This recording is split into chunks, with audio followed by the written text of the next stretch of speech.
अस्सलाम वालेकुम। Today will discuss about chondrichthyes. Chondric यानी कार्टिलेज और एक्थीज कहते हैं फिशिज़ को।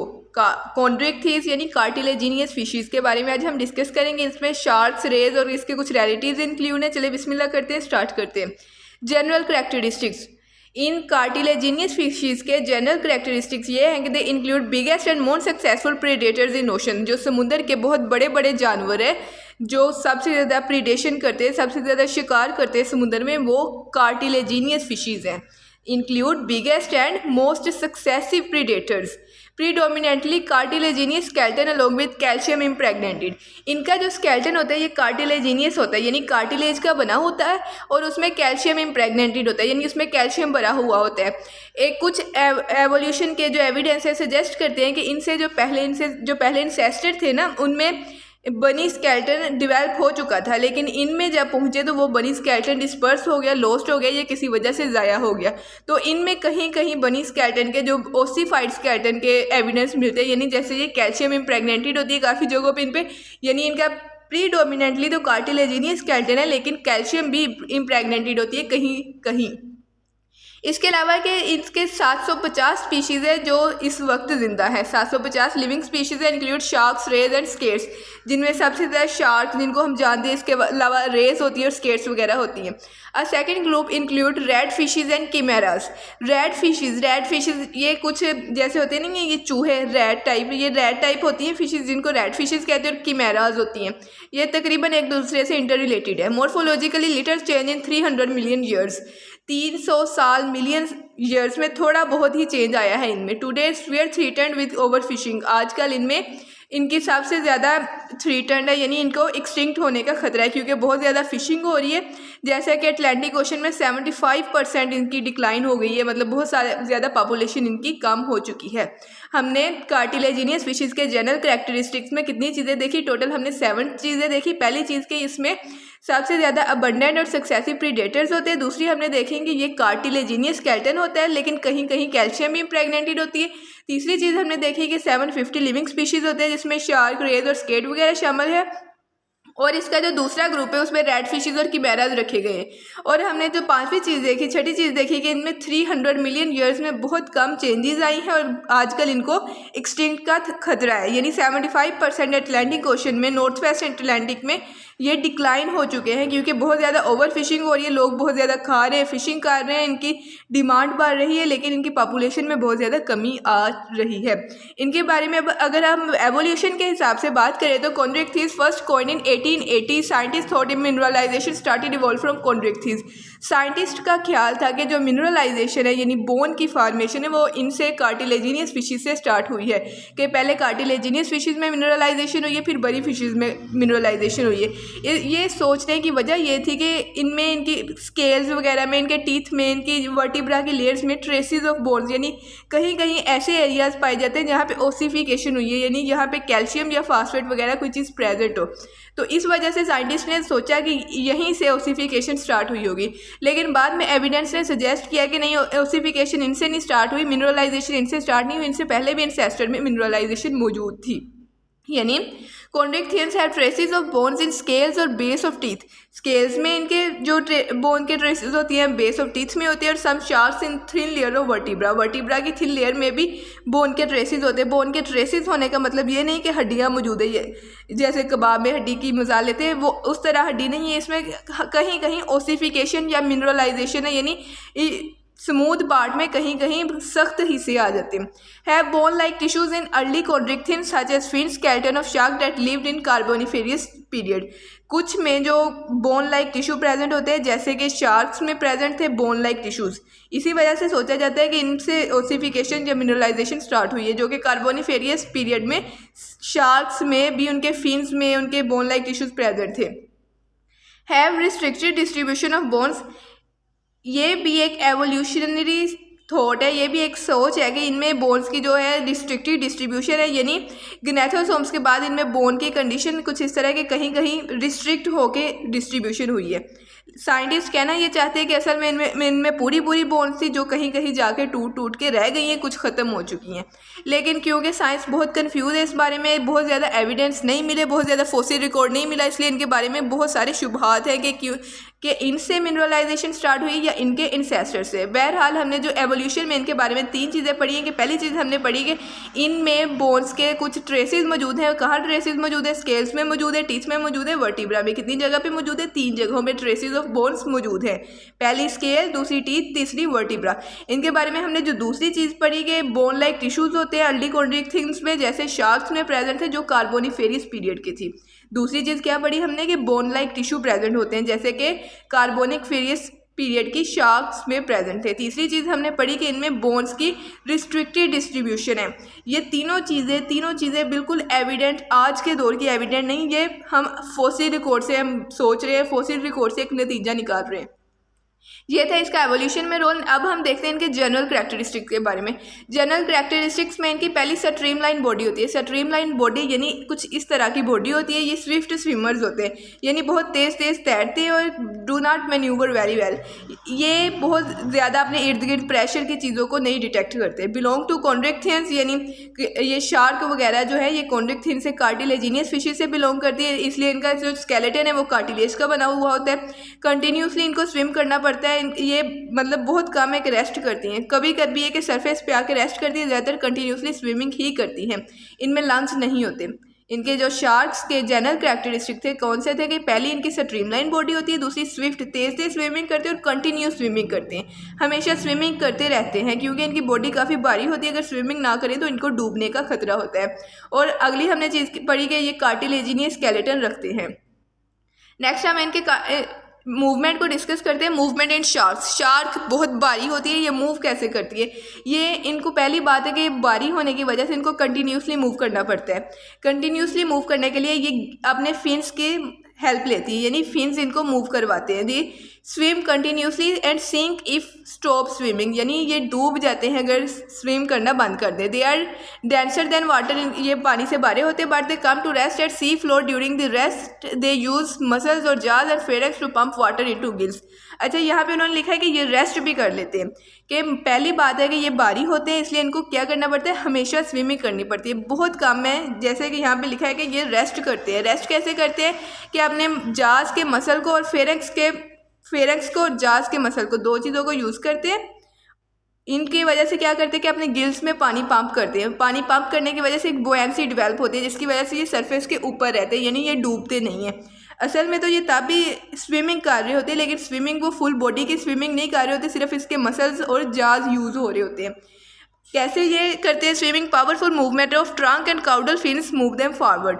जो ट्रंक और काउडल यानी ये बैक साइड के फिन्स और ट्रंक साइड के फिन्स है, इनको फॉरवर्ड मूव करते हैं। और जो डोर्सल यानी अबव साइड के फिन्स है, एब्डोमिनल साइड के फिन्स है, वो इनको स्टेबलाइज करते हैं। जो इनके डोर्सल साइड के फिन्स है वो स्टेबलाइज करते हैं। इनकी बॉडी काफ़ी बड़ी होती है इसलिए इनके सारे फिन्स को यूज़ करना पड़ता है एट अ टाइम। जो सबसे पिछले फिन्स है इनका क्या काम होता है? इनका काम होता है आगे की तरफ धकेलना, जो सबसे पिछले फिन्स है। इसके अलावा जो ट्रंक रीजन के फिन्स है इनका भी काम क्या होता है? आगे धकेलना। जो इनका एब्डोमेन रीजन के और डोर्सल रीजन के फिन्स है इनका क्या काम होता है कि इसको स्टेबलाइज करना। और इसके जो पेल्विक और पेक्टोरल रीजन के फिन्स होते हैं इनका क्या काम होता है? इनको ऊपर नीचे उठाना। यानी इनमें मूवमेंट हर तरह के फिन्स के यूज़ करने से होती है।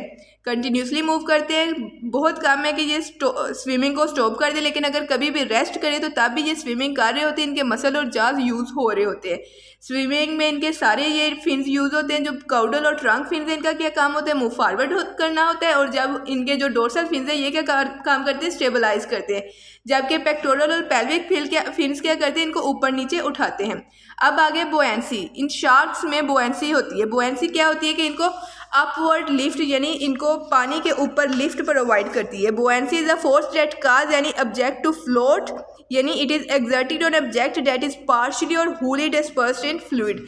कोई भी ऑब्जेक्ट जो कम्प्लीटली या थोड़ा बहुत इमर्स हो उनमें बुयांसी होती है। बुयांसी का क्या काम होता है कि उसको ऊपर नीचे उठाना। बाकी जो फिशेस होती है उनमें स्विम ब्लैडर्स वगैरह होते हैं जो बुयांसी क्रिएट करते हैं। लेकिन शार्क्स में क्या होता है? इनमें ऑयल्स होते हैं। इनका जो लीवर होता है वो बहुत ज़्यादा ऑयल रखता है जिसकी वजह से इनको बुयांसी मिलती है। हमने इनके मूवमेंट के बारे में पढ़ा कि मूवमेंट में इनके सारे फिन्स यूज़ होते हैं। फिर हमने इसकी बुयांसी के बारे में पढ़ा कि बुयांसी में क्या चीज़ हेल्प करती है? ऑयल हेल्प करता है जो इनके लीवर में प्रेजेंट होता है। अब हम इनकी फीडिंग के बारे में डिस्कस करते हैं। शार्क्स की फीडिंग कैसे करते हैं?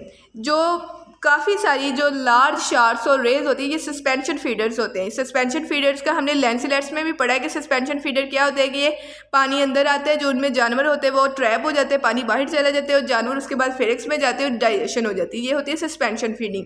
और ज़्यादातर शार्क्स जो होते हैं ये कार्निवोरस होते हैं। कार्निवोरस यानी जानवरों को खाते हैं।